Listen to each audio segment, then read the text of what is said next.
ನಾಯಕರ ನಾಯಕ ಎನಿಸಿಕೊಂಡಿದ್ದ ಮಾಜಿ ಸಿಎಂ ಎಸ್ಎಂ ಕೃಷ್ಣ ಇನ್ನು ನೆನಪು ಮಾತ್ರ. ಆಧುನಿಕ ಬೆಂಗಳೂರು ಹರಿಕಾರನಿಲ್ಲದೆ ಕರುನಾಡಲ್ಲಿ ಸೂತಕ ಆವರಿಸಿದೆ. ಅಗಲಿದ ಧೀಮಂತ ನಾಯಕನಿಗೆ ಇಡೀ ಕರುನಾಡೆ ಕಂಬನಿ ಮಿಡಿದಿದೆ. ಮಂಡ್ಯ ಜಿಲ್ಲೆಯ ಮದ್ದೂರಿನ ತಾಲೂಕಿನ ಸೋಮನಹಳ್ಳಿಯಲ್ಲಿ ಅಂತ್ಯಕ್ರಿಯೆಗೆ ಸಕಲ ಸಿದ್ಧತೆ ಕೂಡ ನಡೆದಿದೆ. ಎಸ್ಎಂ ಕೃಷ್ಣ ಅವರ ಅಂತ್ಯಕ್ರಿಯೆಗೂ ಮೊದಲು ವೈದಿಕ ಪುರೋಹಿತರಾದಂತಹ ಭಾನುಪ್ರಕಾಶ್ ಶರ್ಮಾ ಅವರ ನೇತೃತ್ವದಲ್ಲಿ ಪೂಜೆ ಪುನಸ್ಕಾರಗಳು ಕೂಡ ಅಂತಿಮ ವಿಧಿವಿಧಾನಗಳು ನಡೆಯಲಿದೆ.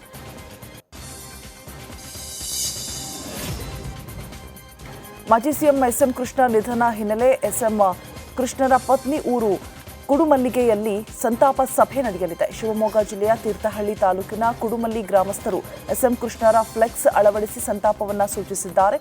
ಎಸ್ಎಂ ಕೃಷ್ಣರ ಪತ್ನಿ ಪ್ರೇಮ ಅವರ ಹುಟ್ಟೂರು ಕುಡುಮಲ್ಲಿಗೆ ಗ್ರಾಮದಲ್ಲಿ ನೀರವ ಮೌನ ಆವರಿಸಿದೆ.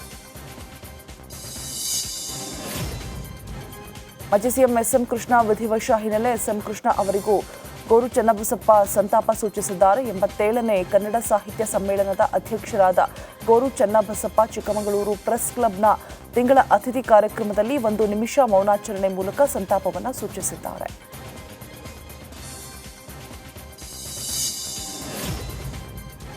ಮಾಜಿ ಸಿಎಂ ಎಸ್ಎಂ ಕೃಷ್ಣ ಕುರಿತು ಚಿಕ್ಕಮಗಳೂರಿನಲ್ಲಿ 87ನೇ ಸಾಹಿತ್ಯ ಸಮ್ಮೇಳನದ ಅಧ್ಯಕ್ಷ ಗೋರು ಚನ್ನಬಸಪ್ಪ ಮಾತನಾಡಿದ್ದಾರೆ. ಎಸ್ಎಂ ಕೃಷ್ಣ ಅವರಿಗೆ ನನ್ನ ಮೇಲೆ ಅಪಾರವಾದ ಪ್ರೀತಿ ಇತ್ತು. ಎಸ್ಎಂ ಕೃಷ್ಣ ಕೂಡ ಸಾಹಿತ್ಯ ಅಭಿಮಾನಿಯಾಗಿದ್ರು.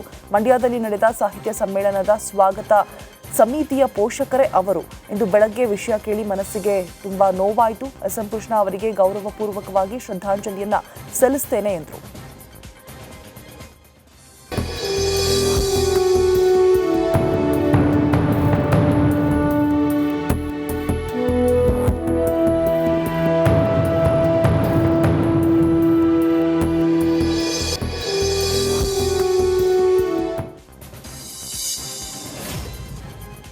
ಮಾಜಿ ಸಿಎಂ ಎಸ್ಎಂ ಕೃಷ್ಣ ವಿಧಿವಶ ಹಿನ್ನೆಲೆ ಮಂಡ್ಯದ ಕೆಆರ್ಪೇಟೆಯಲ್ಲಿ ಕೋಡಿಮಠದ ಶ್ರೀಗಳು ಸಂತಾಪವನ್ನು ಸೂಚಿಸಿದ್ದಾರೆ. ನಾನು ಬೆಂಗಳೂರಿನಲ್ಲಿ ಓದುವಾಗ ಕಾನೂನು ಕಾಲೇಜಿನಲ್ಲಿ ಪ್ರಾಧ್ಯಾಪಕರಾಗಿ ಕೆಲಸ ಮಾಡ್ತಾ ಇದ್ರು. ಅದಾದ ಬಳಿಕ 3 ಬಾರಿ ಮಠಕ್ಕೆ ಭೇಟಿಯನ್ನ ನೀಡಿದ್ರು.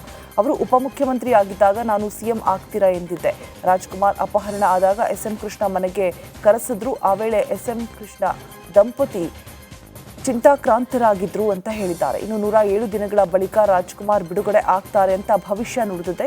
ಆದ್ದರಿಂದ ಕೃಷ್ಣರೊಂದಿಗೆ ನಿಕಟ ಹಾಗೂ ಪ್ರೀತಿ ಸಂಪರ್ಕವಿತ್ತು ಅಂತ ಕೋಡಿಮಠದ ಶ್ರೀಗಳು ಹೇಳಿದ್ದಾರೆ. ರಾಷ್ಟ್ರದ ನಾಯಕರು, ಅನೇಕ ಸಂಘ ಸಂಸ್ಥೆಗಳಲ್ಲಿ ದುಡಿದವರು, ಜನಹಿತ ರಾಷ್ಟ್ರಪ್ರಗತಕ್ಕಂಥ ಎಸ್ ಎಂ ಕೃಷ್ಣವರ ನಿಧನ ತುಂಬಲಾರದ ನಷ್ಟ. ಯಾಕೆಂದರೆ ನಾನು ಬೆಂಗಳೂರಿನಲ್ಲಿ ಓದ್ತಾ ಇದ್ದಾಗ ಅವರಲ್ಲಿ ಲೆಕ್ಚರ್ ಆಗಿದ್ದರು. ಅವರು ಲಾ ಕಾಲೇಜಿನಲ್ಲಿ ಮತ್ತು ಅನೇಕ ಸಾರಿ ಇಲ್ಲಿಗೆ 2-3 ಸತಿ ಬಂದಿದ್ದರು. ಉಪಮುಖ್ಯಮಂತ್ರಿ ಇದ್ದಾಗಲೂ ಬಂದಿದ್ದರು. ನೀವು ಮುಖ್ಯಮಂತ್ರಿ ಆಗ್ತೀಯಾ ಅಂತ ಹೇಳಿದ್ವಿ, ಆವಾಗಲೂ ಬಂದಿದ್ದರು.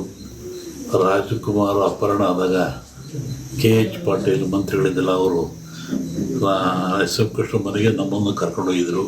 ಮಾಜಿ ಮುಖ್ಯಮಂತ್ರಿಗಳು. ಬಳ್ಳಾರಿ ಜೈಲಿನಲ್ಲಿದ್ದಾಗ ಬೆನ್ನು ನೋವು ತಾಳಲಾರದೆ ಒದ್ದಾಡ್ತಾ ಇದ್ದ ದರ್ಶನ್ BGS ಆಸ್ಪತ್ರೆಯಲ್ಲಿ ಫಿಸಿಯೋಥೆರಪಿ ಚಿಕಿತ್ಸೆಯನ್ನು ಪಡಿತಾ ಇದ್ದಾರೆ. ಮಧ್ಯಂತರ ಜಾಮೀನಿನ ಕೊನೆ ದಿನವೇ ದರ್ಶನ್ಗೆ ಸರ್ಜರಿ ನಡೆಯಲಿದೆ. ಎಂದೇ ಸರ್ಜರಿ ಮಾಡೋದಾಗಿ ಹೈಕೋರ್ಟ್ಗೆ ವಕೀಲರು ಮಾಹಿತಿಯನ್ನು ನೀಡಿದ್ದಾರೆ. ಹೀಗಾಗಿ ಆರೋಪಿ ದರ್ಶನ್ ಇವತ್ತು ಸರ್ಜರಿಗೆ ತಯಾರಾಗಿದ್ದಾರೆ ಎನ್ನಲಾಗ್ತಾ ಇದೆ. ಆರೋಗ್ಯ ತಪಾಸಣೆ ನಡೆಸಿದ ಬಳಿಕ ವೈದ್ಯರು ಶಸ್ತ್ರಚಿಕಿತ್ಸೆಯನ್ನು ನಡೆಸಲಿದ್ದಾರೆ.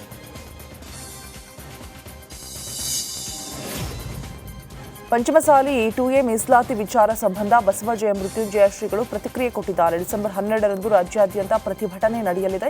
ಮೀಸಲಾತಿಗಾಗಿ ಮತ್ತೆ ಪಂಚಮಸಾಲಿ ಪ್ರೊಟೆಸ್ಟ್ ನಡೆಸಲಿದ್ದೇವೆ. ಸರ್ಕಾರದ ವಿರುದ್ಧ ಮತ್ತೆ ಬೀದಿಗಿಳಿತೇವೆ ಅಂತ ಶ್ರೀಗಳು ಹೇಳಿದ್ದಾರೆ. ನಿರಂತರ 12ನೇ ತಾರೀಕು ಇಡೀ ರಾಜ್ಯದ ಪಂಚಮಸಾಲಿಗಳು ನಿಮ್ಮ ರಸ್ತೆಗಳನ್ನು ಬಂದ್ ಮಾಡಿ ಆಕ್ರೋಶ ವ್ಯಕ್ತಪಡಿಸಿ ನಮ್ಮ ಸಮಾಜ ಎಲ್ಲ ಶಾಸಕರು ಅಧಿವೇಶನದಲ್ಲಿ ಈ ಒಂದು ಅಮಾನವೀಯ ಕಗ್ಗೋಲಿಯನ್ನು ಖಂಡಿಸಿ ನೀವು ಪ್ರತಿಭಟನೆ ಮಾಡಿ. ಮುಂದಿನ ಹೋರಾಟ ನಂತರದಲ್ಲಿ ನಾವೆಲ್ಲರೂ ಸಹ ಪ್ರಕಟ ಮಾಡ್ತೀವಿ. ಒಟ್ಟಾರೆ ಜನ ಯಾವ ಕಾರಣಕ್ಕೂ ಧೃತಿಗೆಡಕ್ಕೆ ಹೋಗ್ಬೇಡ್ರಿ, ಯಾವ ಕಾರಣಕ್ಕೂ ನೋವು ಪಡ್ಕೊಳಕ್ಕೆ ಹೋಗ್ಬೇಡ್ರಿ. ನಾಳೆ 2A ಮೀಸಲು ಸಿಕ್ಕಾಗ ಆ ಮಗು ಸಂತೋಷಪಟ್ಟರೆ ನಿಮಗಾಗಿರ್ತಕ್ಕಂಥ ಅನ್ಯಾಯ, ನಿಮಗಾಗಿ ನೋವಿತ್ತಲ್ಲ, ನೋವಾದ ಹೊರವಾಗಿ ಅವ್ರ ಮೀಸಲು ಸಿಕ್ಕುತ್ತೆ ಅನ್ನೋ ತೃಪ್ತಿ ಬರುತ್ತೆ. ಆಗ ಧೈರ್ಯವಾಗಿ ಮುಂದೋಗೋ ಪ್ರಯತ್ನ ಮಾಡಿರಿ ಅಂತೇಳಿ.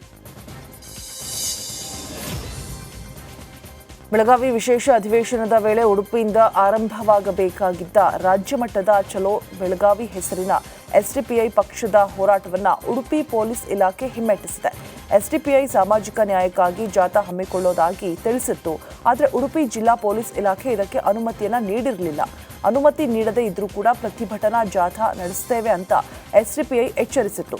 ಇನ್ನು ಅನುಮತಿಯ ಹೊರತಾಗಿ ಪ್ರತಿಭಟಿಸುವ ಎಚ್ಚರಿಕೆ ನೀಡಿದ ಎಸ್ಡಿಪಿಐ ರಾಜ್ಯ ಮುಖಂಡರ ಮೇಲೆ ಜಿಲ್ಲಾ ಪೊಲೀಸ್ ಇಲಾಖೆ ಪ್ರಕರಣವನ್ನ ದಾಖಲಿಸಿದೆ. ಇನ್ನು ಪ್ರತಿಭಟನೆ ನಡೆಯಬಹುದು ಎಂಬ ಕಾರಣಕ್ಕೆ ಉಡುಪಿಯ ಜೋಡುಕಟ್ಟೆಯಲ್ಲಿ ನೂರಾರು ಪೊಲೀಸರು ಬಂದೋಬಸ್ತ್ ಮಾಡಿದ್ದಾರೆ. ಕರ್ನಾಟಕ ರಾಜ್ಯ ರೈತ ಸಂಘ ಹಾಗೂ ಹಸಿರು ಸೇನೆ ವತಿಯಿಂದ ಡಿಸೆಂಬರ್ 13ರಂದು ಬೆಳಗಾವಿ ಸುವರ್ಣಸೌಧಕ್ಕೆ ಮುತ್ತಿಗೆ ಹಾಕಲಾಗುವುದು ಅಂತ ಗೌರವಾಧ್ಯಕ್ಷ ನಸರಾಣಿ ಮಂಜುನಾಥ ಗೌಡ ಎಚ್ಚರಿಕೆಯನ್ನು ಕೊಟ್ಟಿದ್ದಾರೆ. ಶಿವಮೊಗ್ಗದಲ್ಲಿ ಸುದ್ದಿಗೋಷ್ಠಿ ನಡೆಸಿ ಮಾತನಾಡಿದ ಅವರು, ರಾಜ್ಯದಲ್ಲಿ ಅಧಿಕಾರಕ್ಕೆ ಬಂದಿರುವ ಕಾಂಗ್ರೆಸ್ ಸರ್ಕಾರ ಮಾತು ಕೊಟ್ಟಿದ್ದನ್ನ ಮರೆತು ಹೋಗಿದೆ. ಬಗರ್ ಹುಕುಂ ಸಾಗುವಳಿದಾರರಿಗೆ ಹಕ್ಕುಪತ್ರ ನೀಡಿಲ್ಲ. ಹೀಗಾಗಿ ನಮ್ಮ ವಿವಿಧ ಬೇಡಿಕೆಗೆ ಸರ್ಕಾರ ಸ್ಪಂದಿಸಬೇಕು. ಇಲ್ಲದಿದ್ದರೆ ಡಿಸೆಂಬರ್ 13ರಂದು ಸುವರ್ಣಸೌಧಕ್ಕೆ ಮುತ್ತಿಗೆ ಹಾಕೋದು ಖಚಿತ ಅಂತ ಎಚ್ಚರಿಕೆ ಕೊಟ್ಟಿದ್ದಾರೆ. ವಿಷಯಗಳಿಗೆ ಇದು 3ನೇ ಸಾರಿ ನಾವು ಬೆಳಗಾಂ ಅಧಿವೇಶನ ಮುತ್ತಿಗೆ ಹಾಕ್ತಾ ಇದ್ದೇವೆ ಮತ್ತು 3 ಸಾರಿ ಬೆಂಗಳೂರಲ್ಲಿ ವಿಧಾನಸೌಧಕ್ಕೆ ಮುತ್ತಿಗೆ ಹಾಕಿದೆ. ಬರೀ ಮಾತುಕತೆ ಆಶ್ವಾಸನೆ ಅಷ್ಟೇ. ಆದರೆ ಚುನಾವಣೆ ಸಂದರ್ಭದಲ್ಲಿ ಇವರಿಗೆ ಯಾವುದೇ ರಾಹುಲ್ ಗಾಂಧಿಯಿಂದ ಹೇಳಿಸಿದ್ರು ನಮ್ಮ ಕೃಷಿ ಕಾಯ್ದೆಯನ್ನು ನಾವು ರದ್ದು ಮಾಡ್ತೀವಿ, ಬೆಳಗಾಂ ವಿಧಾನಸೌಧ ಈ ವಿಚಾರಗಳನ್ನು ಇಟ್ಕೊಂಡು ಮುತ್ತಿಗೆ ಹಾಕ್ಲಿಕ್ಕೆ ಹೋಗ್ತಾ ಇದ್ದೇವೆ. ಮಾಧ್ಯಮದ ಎಲ್ಲ ಸ್ನೇಹಿತರು ಹೆಚ್ಚಿನ ಶಿವಮೊಗ್ಗ ಜಿಲ್ಲೆಯಿಂದ ಹೆಚ್ಚಿನ ರೈತರು ಹೊರಡಬೇಕು ಅಂತೇಳಿ ಒಂದು ಕರೆ ಕೊಡಬೇಕು ಅಂತ. ಬೆಂಗಳೂರಿನ ಮಾರತಹಳ್ಳಿಯಲ್ಲಿ ಅತುಲ್ ಸುಭಾಷ್ ಆತ್ಮಹತ್ಯೆ ಮಾಡಿಕೊಂಡಿದ್ದಾರೆ. ಈ ಘಟನೆ ಸಂಬಂಧ ಮಾರತಹಳ್ಳಿ ಠಾಣೆಯಲ್ಲಿ ಎಫ್ಐಆರ್ ಕೂಡ ದಾಖಲಾಗಿದೆ.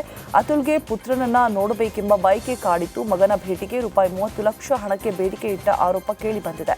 ಸಹೋದರ ವಿಕಾಸ್ ಕುಮಾರ್ ನೀಡಿದ ದೂರಿನಡಿ 4 ವಿರುದ್ಧ ಎಫ್ಐಆರ್ ಕೂಡ ದಾಖಲಾಗಿದೆ.